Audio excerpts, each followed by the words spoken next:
I'm Myra. And I'm Danica. And this is Black Women Healing Podcast. And on this podcast, you can join us every Monday where we have raw, relatable conversations about mental wellness. And we push you to do the work. Let's heal. This is Black Women Healing Podcast. Hey y'all, we're back with another episode of Black Women Healing Podcast. And as you can see, we have a special guest.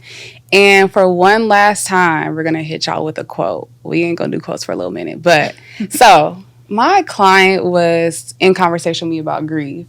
And he said that he had the urge to text me, but instead he texted his friend. And his friend told him a quote that they saw from Tumblr that said, "You should not let yourself borrow your future grief." And I thought that was the deepest shit ever.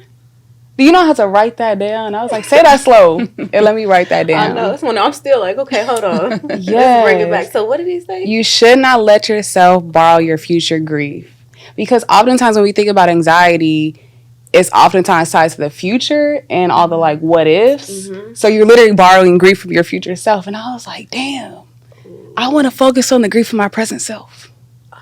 I love it. That's powerful. Yeah. So what you think about that?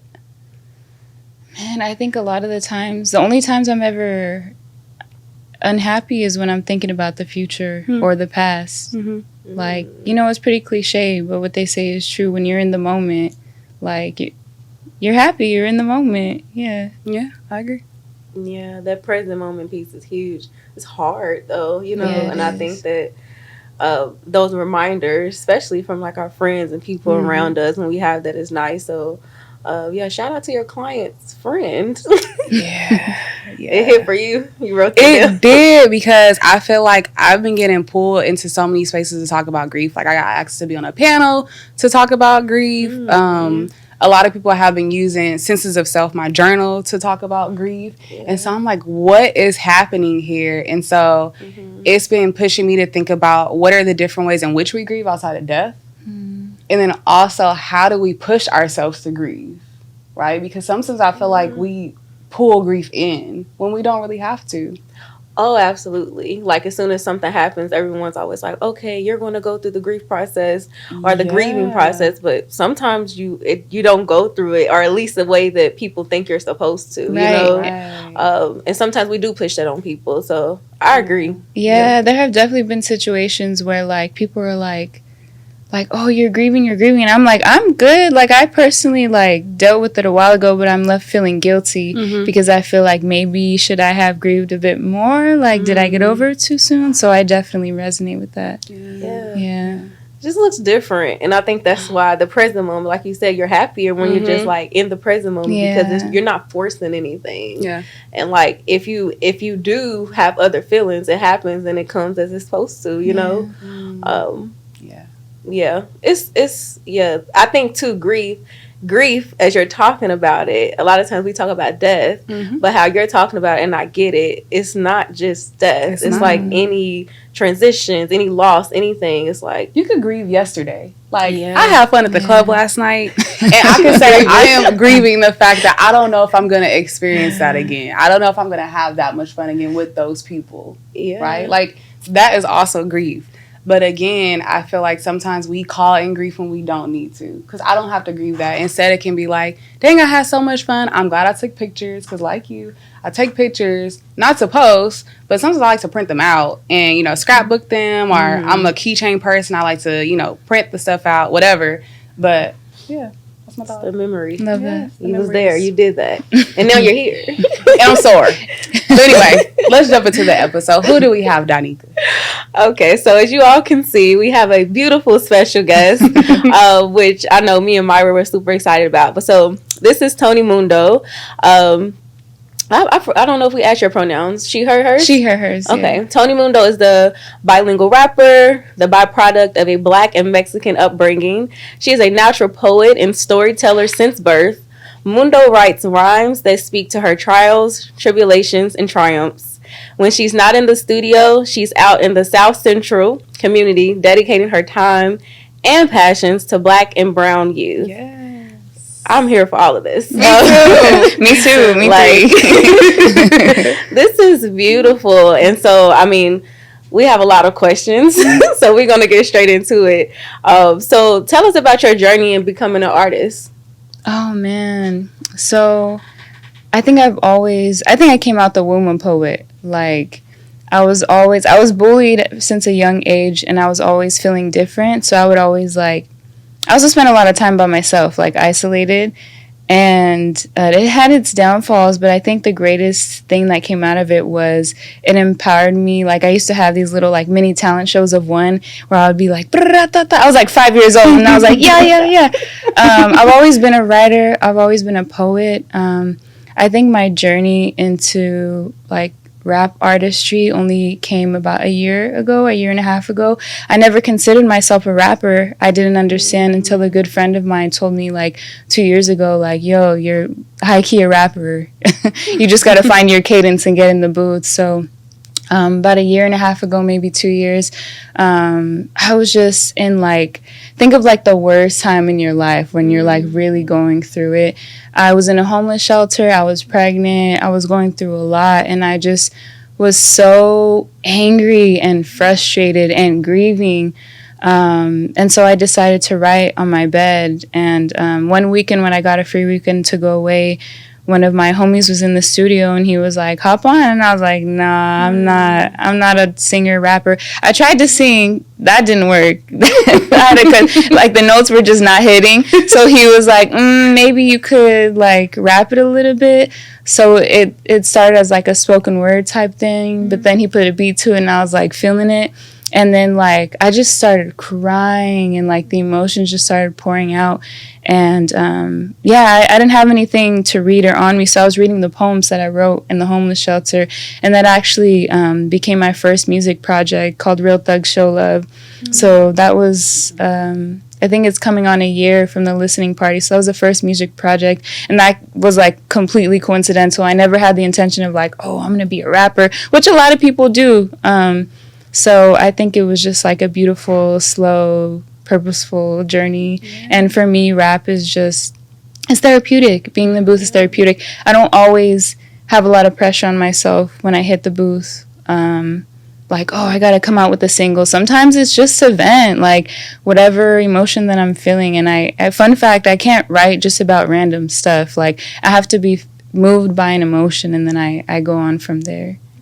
That's beautiful. Yeah. So tell us, what has the journey been like as far as your support, family and friends? How have they played a role in how they support you and show up? I love that question. The journey so far in terms of support from family and friends has been amazing.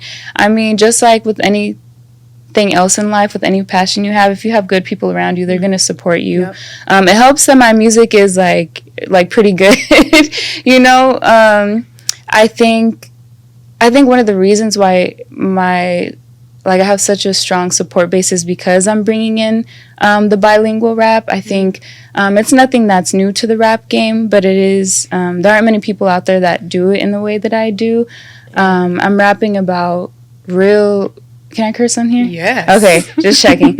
I'm rapping about real shit that's relatable to two groups of people. In Spanish, we call it la belleza de dos culturas, the beauty of two cultures. Like I grew up in a really beautiful, diverse, like very beautiful, sometimes really treacherous and isolating environment, and I think that my music speaks to that. So I've had nothing but love. Even people who don't understand Spanish can like feel the emotion, and I think I start off as Spanish only, and I'm slowly going into like dipping in and out of English and Spanish with my songs, just so that people get the full scope of like what I'm trying to say. Yeah. So you started to scratch the surface. Can you dive a little bit more into how it's been helpful for your mental health? Music and rap has been everything for my mental health. Even before I considered myself a rap artist and got into the booth, when I was young, my dad was a single father. Lost contact with my mom very, very young at like 4 or 5 years old. So we had a lot of struggles together. And, you know, my dad was always a very positive guy. I think that's where I get my energy from. Whenever we were going through it, maybe, you know, I'm young. You know, when you're young, especially like in the 90s, parents are stressed and you're overhearing, oh, we might not be able to make this bill or that bill, or, you know, dad's stressing about this and that.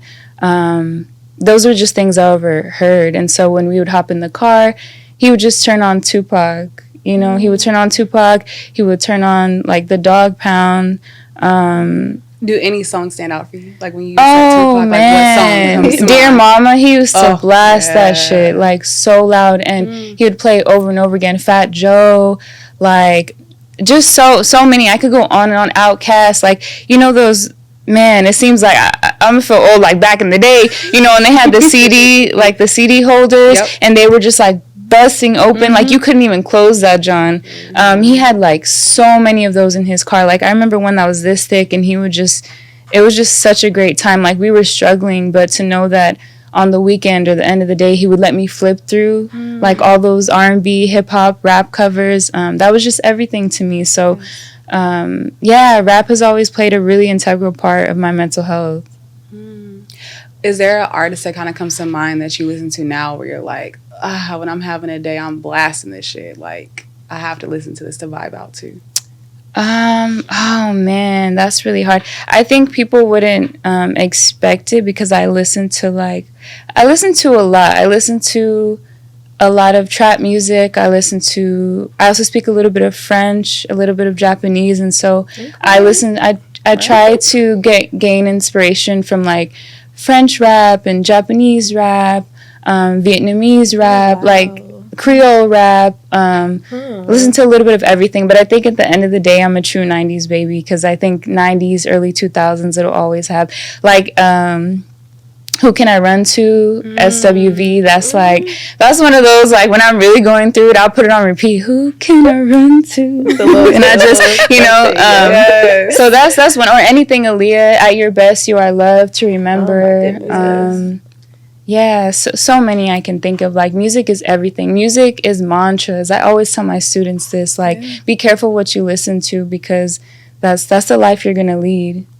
Yeah, I was just over here thinking, and I know this is not even one of our questions, but like, so when it comes to these cultures, like you talk about, you talk about listening to all these different artists who are rapping in different languages. When you think about the things that they're rapping about, have you noticed any differences, like in regards to what maybe Black folks or even like Latino folks rap about, right? Like, have you noticed any differences in themes? I mean, of course, I dip in and out of, like, several subgenres. I think that, you know, there's so many. I mean, and it's, like, debatable. I was even, I work for the Compton Museum part-time, and we just had this 50 Years of Hip-Hop exhibition, and we had, like, 100K Day, Mike Miller, and I was asking this question. Your question is reminding me of the question that I asked him, which was like, is trap considered like rap, hip hop, and so on and so forth? And his answer really surprised me. He said at the end of the day, like, the root of rap, like rap, along with, you know, various other genres, stems from coping as a coping mechanism to deal with the struggles that we face every day. And I think a lot of the rap music and just music in general that I listen to or tend to be led towards is people just talking about real shit. I mean, it doesn't have to be a struggle all the time. That's not all that rap and hip hop and R&B is. But just people talking about real shit that they're going through. I think I tend to listen to a lot of music. Like, female rap is really important to me because I tell my youth this all the time. I worked with so much youth from all over, and a lot of them are, like, gang impacted, like, and I always tell them, like, thugs and stealers and deceivers are not the real thugs, mothers are. And so I think that plays a part in the fact that I listen to so much female hip-hop. There's so much, like, power in female and femininity. There's so much power in, like, turning something like such a terrible, heartbreaking experience and repetitive experiences into positive experiences. So I think that's, like, generally what sticks out to me. I like the triumph, like through the tribulations. I love it's hearing you say inspiring. mothers are the real thugs. Yes, Yeah. facts. Like, come on now. I mean, anybody can like do this and hold a gun, right? But like to push a child, like, and to have that long life responsibility, that's two very different things. Yeah, I know it's deep. I guess I'm thinking about when it comes to music.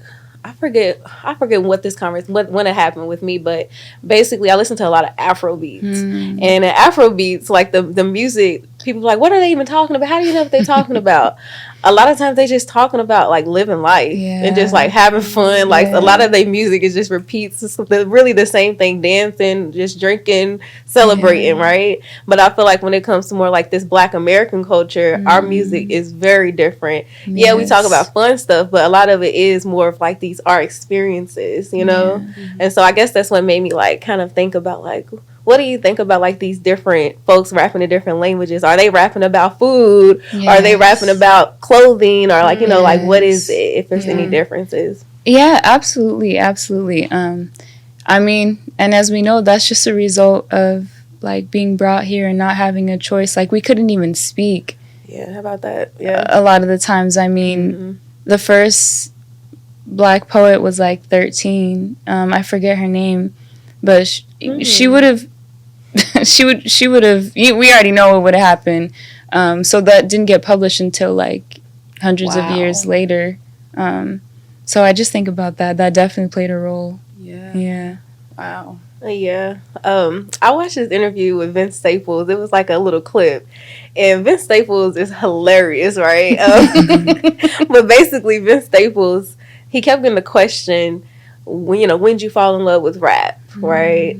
And he said, what do you mean? Like, that's like asking someone, like, when did they first have their first bite of food? Because technically it's embedded in us as Black people. Like you're talking about, like, listening to all the music that your father was listening to, or just around you growing up. Like, we literally we're born, I mean, being parents, like you listen to music, like we're born into it. Right. I guess I'm thinking though, what is the difference? Because I guess rap is embedded in all of us, but some people become rappers. Right? Yeah, I think that we could even broaden up. I think that creativity, period, is embedded in everybody, and I think that it just shows in different ways. Yes. A lot of what I see with the youth that I work with is like, they start off young, and then we start to course correct them when we start to micromanage their art and their creativity. And then, I mean, you get what you get. But if you have a parent who like really nourishes and lets them explore, then they'll find their way. So I think, creativity across the board is innate in us. And some people are just find a way towards music, more musically inclined. Yeah, for sure. AKA you. yeah, I guess so. AKA you, yeah. You kind of spoke about this a little bit with the children you work with. Also, are you all listening to her? She does so much. Yeah, I got a lot going on. She's like musing with the kids, which is so beautiful, but like, I mean, whew. But so in thinking of that, how do you not let people box you in, right? Because I mean, as artists, you hear it all the time, especially with like these different genres and all that. Like, people probably want to, or what category do people want to put you in? And like, how do you, this is a loaded question, but how do you not be boxed in? Oh man, I love that question, because when I first entered the rap game, so many people they felt uncomfortable that I was in rap, especially because I don't have like a very hard sound. It's very sultry in me, because I always want to be like true to myself. I'm not trying to, and no shade, like if you have an alter ego, that's amazing. That's just not for me. But when I first started off, so many people were like, man, you should really go to R&B. Like, you just have that look. People always love to say that. You look like you would thrive as an R&B artist. And I think the way I combat that is I don't even think about other people. And I know that's really hard to do in the society where, we care so much about like Instagram, like who's on social media, do they like me? Oh no, like we're so hyper vigilant. Like we go into a room, especially in LA, to a social setting. Oh, somebody gave me a dirty look, or this person didn't say hi. Like I just don't care. I think I just stopped caring, because at the end of the day, first of all, people can't box you in. That's like such a myth. and like a fear mindset. The only person who could you can only box yourself in. Right. And second of all, people are always going to judge you no matter what. Even if they gave you this script of like, I want you to be A, B, and C and present as D, E, and F. I'm like, come on now. My youth are going to be like, oh no, miss. Even if they gave you this whole elaborate script and you followed to a T, they're still not going to be happy. Right. So I think I just do whatever I feel like makes me happy or like God calls me to. People are often confused, like, are you a rapper or do you work with, are you an educator? I'm both. And don't we educate through rap? Yep. So, yeah, I don't know. It's like a human condition. It makes us feel more comfortable when we can just like put someone in a box or like categorize them a certain way. And yeah, hopefully we can sit down over a longer lunch and talk about it. But I'm so multifaceted, so I'll never conform to one thing. But then my question is, how do you even get to a space of comfortability in that? Because the things that I'm hearing you say, I feel like it even is a journey to get there for a lot of people. Oh, and it's still a journey now. It's always a journey. I'm not comfortable. I never said I was comfortable. Excuse me? Yeah, a lot of people think too, and I'm happy you asked that so I can clarify. I'm like, after all these 27 years, I consider myself a professional disruptor. But being a disruptor of like environments and it means that you're going to, it's literally it comes with the weight of being uncomfortable. But without disrupting, we can't make change. We can't stand up for what's right.